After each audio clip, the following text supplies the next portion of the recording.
গভীর বড় জঙ্গল, আর সেই জঙ্গলে বাস করত হরিণ, হাতি, ভাল্লুক, নানা রকমের পাখি, আরও কত রকমের পশু পাখি। আর সেই জঙ্গলের রাজা ছিল মহারাজা সিংহ। সে খুবই অহংকারী ছিল এবং খুবই লোভী ছিল। একদিন সেই সিংহ শিকারের খোঁজে বের হলো। যেতে যেতে সে একটি খরগোশকে দেখতে পেল, আর দেখা মাত্রই সে খরগোশটিকে ধরে ফেলল।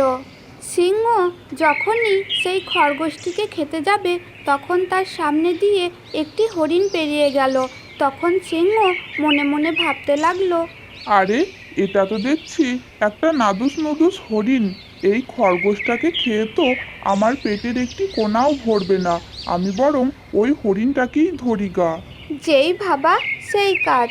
সিংহ তখন সেই খরগোশটাকে ছেড়ে হরিণের পিছনে দৌড়াতে লাগলো। তখন হরিণও দৌড়াতে লাগলো, আর হরিণকে ধরার জন্য সিংহও দৌড়াতে লাগলো। কিন্তু কিছুক্ষণ দৌড়াদৌড়ির পর হঠাৎ যেন হরিণটা কোথায় একটা হারিয়ে গেল। সিংহ তখন ভাবতে লাগলো যে হরিণটা তার কপালে নেই, সে বরং সেই খরগোশটাকে গিয়েই খাবে গা।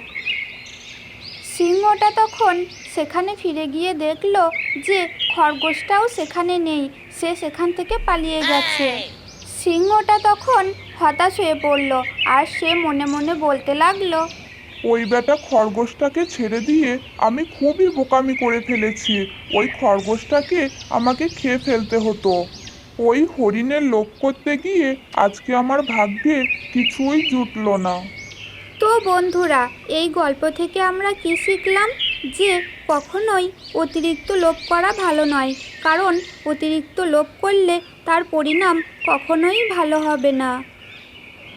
তো বন্ধুরা, এই গল্পটি তোমাদের কেমন লাগলো?